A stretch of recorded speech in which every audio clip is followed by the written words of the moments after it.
Hi students, welcome back to my channel. ఈరోజు మనము ఈ వీడియోలో అర్థమెటిక్ ప్రోగ్రెషన్స్లోని ఎక్సర్సైజ్ 5.2లోని క్వశ్చన్ నెంబర్ 17, 18, 19, 20 క్వశ్చన్స్ సాల్వ్ చేద్దాం. నా ఛానల్ని కనుక మీరు ఫస్ట్ టైం విజిట్ చేసినట్లయితే ప్లీజ్ నా ఛానల్ని సబ్స్క్రైబ్ చేసుకోండి. క్వశ్చన్ నెంబర్ 17 వచ్చి find the 28th term from the last term of the AP 3, 8, 13 till 253. అంటే మనము ఏం కనుక్కోవాలి? 20th టర్మ్ కనుక్కోవాలి. నార్మల్ 20th టర్మ్ కాదు, ఫ్రమ్ ద లాస్ట్ టర్మ్. అంటే 20th term from the last term. ఇది A1, A2, A3 ఇట్లా అనుకుంటే ఇది లాస్ట్ టర్మ్ కదా, 253 లాస్ట్ టర్మ్.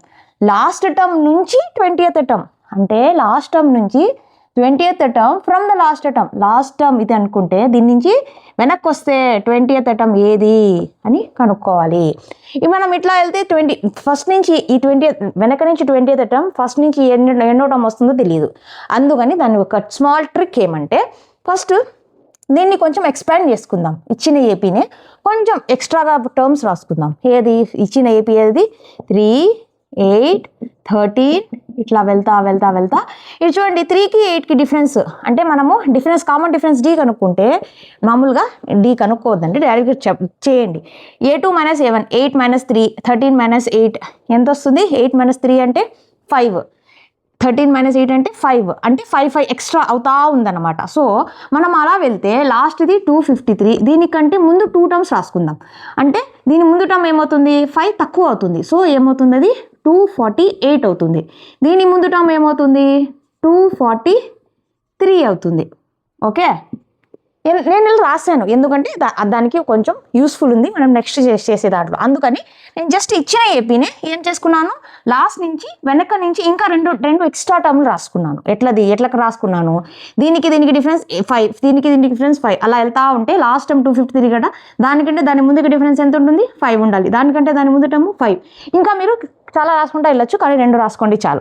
ఓకే, ఇది ఇచ్చిన ఏపీ. ఇప్పుడు వాళ్ళు ఏమంటున్నారు? 20th term from the last term. Last term నుంచి 20th టర్మ్ కదా, అందుకని ఏం చేయండి అంటే ఇచ్చిన ఏపీని రివర్స్ చేసేయండి. ఇప్పుడు మామూలుగా ఇచ్చిన ఏపీలో A1, A2, A3, A4, AN కదా, మనము రివర్స్ చేసేద్దాం. రివర్స్ చేసేస్తే ఏమవుతుంది? ఈ టర్మ్ ఫస్ట్ వస్తుంది. So after reverse the AP. మన ఏపీని రివర్స్ చేసేస్తే అక్కడి నుంచే కదా మనం 20th టర్మ్ కనుక్కోవాల్సింది. కాబట్టి మనం జస్ట్ రివర్స్ చేసిన ఏపీకి 20th టర్మ్ కనుక్కుంటే ఈ క్వశ్చన్కి ఆన్సర్ వచ్చేస్తుంది. So after reverse the AP ఏమవుతుంది? 253, 248, 243. సో లాస్ట్లో 13, 8, 3. ఓకే, ఇప్పుడు చూడండి. ఇప్పుడు ఇది A1, ఇది A2, ఇది A3 డాష్ ఇది ఏదో తెలియదు, AN అనే పెడదాం. ఎన్ని టర్మ్స్ ఉన్నాయో మనకు తెలియదు కాబట్టి జస్ట్ AN. ఓకే, ఇది మనము ఏం కనుక్కోవాలి? 28th term from the last term. మనం రివర్స్ చేసేసాం కాబట్టి జస్ట్ మనం A20 ఇక్కడ ఏదో ఒకటి A20 ఇది కనుక్కుంటే సరిపోతుంది. A20 = A ప్లస్ n - 1 అంటే 20 - 1 19 D. ఇది మనం కనుక్కోవాలి. లేదు ఫార్ములాకి యాక్చువల్గా గుర్తు లేదంటే AN = A plus n - 1 into D. దీంట్లో మనం 20 కనుక్కోవాలి కాదు. A20 = A plus 20 - 1 into D. That is A plus 19D. Okay, so ఇవి కనుక్కోవాలంటే మనకు A తెలియాలి, D తెలియాలి. A అంటే మన ఏపీలోని first term. So A = 253. D = A2 - A1 or A3 - A1 ఏదైనా చేసుకో. A3 - A2 ఏదైనా చేసుకోవచ్చు. మనం A2 - A1 చేద్దాం. 240, A2 ఎంత? 248, A1 ఎంత? 253 ఎంత? 5 వస్తుంది. పెద్ద టర్మ్ -20, 253 పెద్దది కదా కాబట్టి -5. So D = -5. A = 253. ఈ రెండు వాల్యూస్ తీసుకెళ్ళి దీనిలో సబ్స్టిట్యూట్ చేసి సాల్వ్ చేస్తే మనకు కావాల్సిన A20th term from the last term వచ్చేస్తుంది. సో A వాల్యూ ఎంత? 253 ప్లస్ 19 ఇంటూ D వాల్యూ ఎంత? -5. 253 మైనస్ 19 ఇంటూ 5 9 5s 45, 5 1s 5 9 95. 253లో 95 పోతే 10లో 5 పోతే 5 ప్లస్ 3 8. ఇక్కడ 10లో 9 పోతే 1 ప్లస్ 4 5 158. సో ఎంత వచ్చింది? 158. So A20 from the last term కావాలంటే మీరు క్లియర్గా రాయండి. The 28th term from the last term of the AP, ఇక్కడ సేమ్ ఇదే 38. 28th term from the last term వచ్చి 158. ఓకే, కాబట్టి క్వశ్చన్ని మనము బాగా చదవాలి. జస్ట్ ఏదో ఓకే 20th టర్మ్ ఉంది అండ్ 20th డైరెక్ట్గా కనుక్కున్నారంటే ఆన్సర్ రాంగ్ వస్తుంది. వాళ్ళు ఏమన్నారు 20th term from the last term, last term నుంచి 20th టర్మ్, వెనక నుంచి 20th టర్మ్. సో మనం ఏం చేసాము, ఏపీని రివర్స్ చేసేసాం, రివర్స్ చేసేసి 20th టర్మ్ కనుక్కునేసాం. ఓకే, మన నెక్స్ట్ క్వశ్చన్ వచ్చి the sum of the 4th and 8th terms of an AP is 24 and the sum of the 6th and 10th term is 44.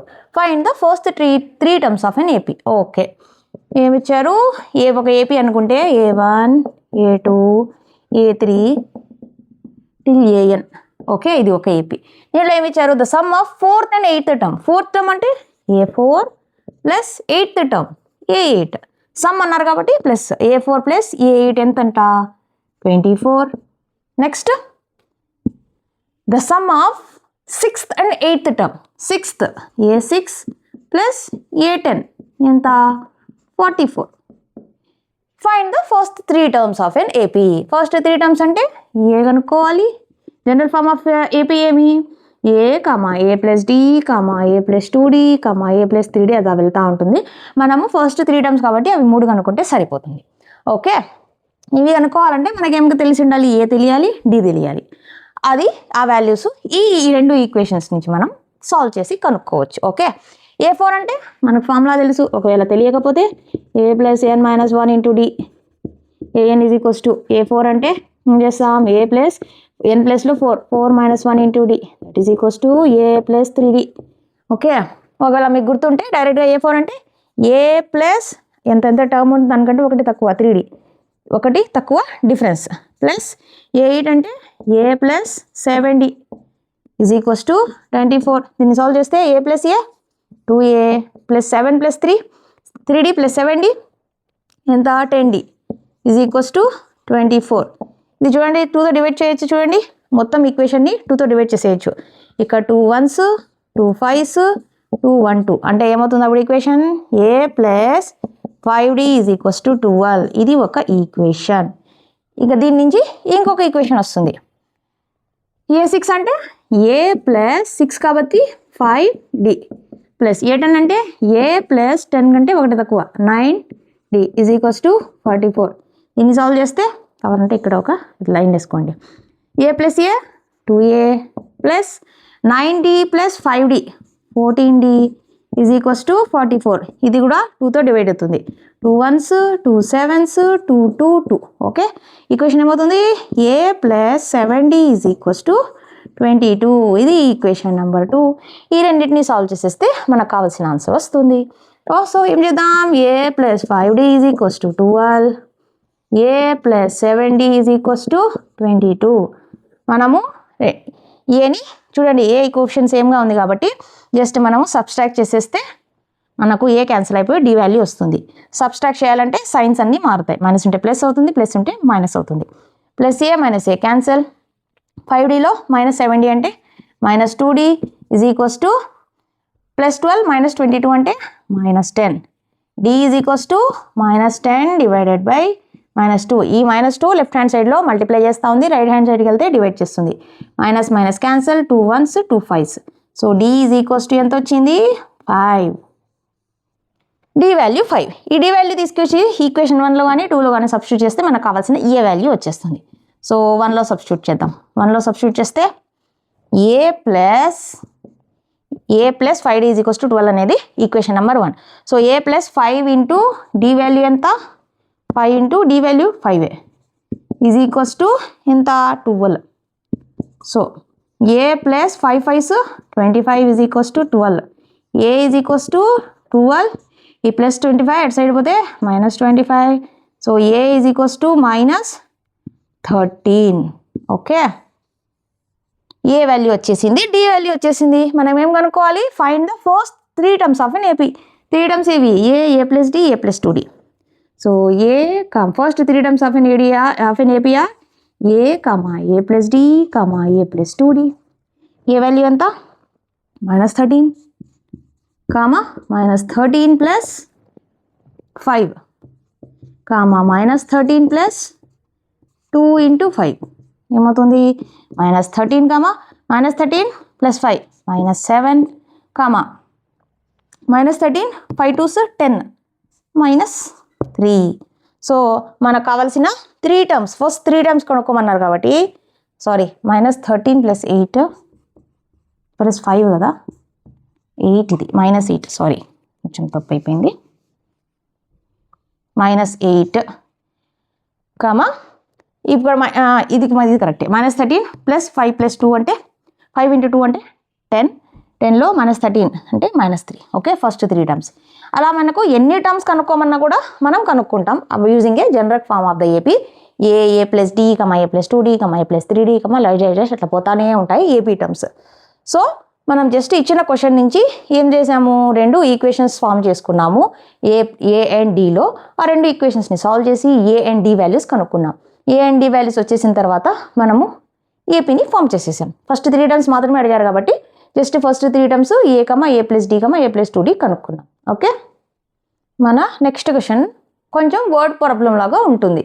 Okay చూద్దాం ఇది Subbarao started work in 1995 at an annual salary of 5000. అంటే సుబ్బారావు అనే ఒక అతను ఉన్నాడు. అతను ఎప్పుడు start చేశాడు 1995లో వర్క్ స్టార్ట్ చేశాడు. అప్పుడు అతని యాన్యువల్ శాలరీ ఎంత ఉంది 5000 రూపీస్. 1995లో 5000 రూపీస్ యాన్యువల్ శాలరీ. తర్వాత and received an increment of 200 each year. అంటే 1995 తర్వాత ఒక్కొక్క ఇయర్కి అతను ఎంత 200 రూపీస్ ఇంక్రిమెంట్ వచ్చింది. అంటే ఇంక్రీజ్ అయింది తన శాలరీ 5000కి 200 ఇంక్రీజ్ అవుతా వెళ్ళింది ఒక్కొక్క ఇయర్కి 200. అంటే ఎంత 1996లో ఒక 200 అంటే 5200, 1997లో ఇంకొక 200 5400 అలా వెళ్తా ఉందన్నమాట. Okay in which year did his income reach 7000. అంటే ఎన్నో ఇయర్లో ఇక్కడి నుంచి ఎన్నో ఇయర్లో తన ఇన్కమ్ ఎంత అవుతుంది అంటున్నారు 7000 అవుతుంది. ఇది అడగండి ఇది చెప్పండి అని చెప్తున్నారు. ఇది చూడండి ఫస్ట్ది 5000 నెక్స్ట్ 5200 5400 అలా వెళ్తా ఉంటే ఇది ఫస్ట్ ఇయర్లో సెకండ్ ఇయర్లో థర్డ్ ఇయర్ 4 ఇయర్ అట్లా ఎన్నో ఒక ఇయర్ దగ్గర తన ఇన్కమ్ ఎంత అవ్వాలి 7000 అవ్వాలి. అంటే ఇదేమవుతుంది చూడండి దీనికి డిఫరెన్స్ 200 దీనికి డిఫరెన్స్ 200 అలా వెళ్తా ఉంటే డిఫరెన్స్ ఎంత 200 అది ఫిక్స్డ్ ఉంది. అప్పుడు ఇదేం ఫామ్ చేస్తూ ఉంది ఏపీ ఫామ్ చేస్తూ ఉంది. సో దీని నుంచి మనం ఏపీ రాయొచ్చు. అదేమది ఫస్ట్ టర్మ్ వచ్చి ఫస్ట్ తన annual income 5000 next year 5200 next year 5400 అలా వెళ్తా ఉంటే ఎన్నో ఇయర్లో తనకు 7000 అనే యాన్యువల్ ఇన్కమ్ వస్తుంది అని కనుక్కోండి అంటున్నారు. అప్పుడు ఏమవుతుంది ఇది A1 ఇది A2 ఇది A3 ఇలా వెళ్తూ ఉంటే ఇది AN అనుకుంటే మనము ఈ ఎన్ని కనుక్కోవాలి అంతే ఇక్కడ కూడా. సో మనం క్వశ్చన్ని బాగా అర్థం చేసుకోవాలి. దాని నుంచి మనకు ట్రిక్ తెలిస్తే మనకు ఆల్రెడీ కాన్సెప్ట్ అర్థమైతే మనం ఈజీగా సాల్వ్ చేస్తాం. జస్ట్ ఏమిది ఎన్ వాల్యూ కనుక్కోండి అని చెప్తున్నారు అంతే. ఓకే దీంట్లోంచి ఫస్ట్ మనం ఏ ఈక్వల్ టు రాసుకుందాం. A equal to first term 5000 B is equals to A2 minus A1 ఎంత 5200 మైనస్ 5000 ఎంత 200. ఓకే సో ఏఎన్కి formula A N is equals to A plus N minus 1 into D. A N value మనకు కావాల్సింది 7000 is equals to A value 5000 plus N మనం value మనం కనుక్కోవాలి N minus 1 into D value 200. ఈ 5000ని left hand side వరకు తీసుకొద్దాం. ఏమవుతుంది అది -5000 అవుతుంది. -5000 is equals to n minus 1 into 200. 7000లో 5000 పోతే 2000 is equals to n minus 1 into 200. ఈ 200ని లెఫ్ట్ హ్యాండ్ సైడ్ వరకు తీసుకొద్దాం. ఏమవుతుంది అది డివైడ్ చేస్తుంది 2000 divided by 200 is equals to n minus 1. 2 0 వెళ్ళిపోతాయి 2 1s 2 10s. సో ఏమవుతుంది 10 is equals to n minus 1. ఈ -1ని లెఫ్ట్ హ్యాండ్ సైడ్కి తీసుకొద్దాం. 10 ప్లస్ 1 అవుతుంది is equals 10 plus 1 is equals to N. So 11 is equals to N.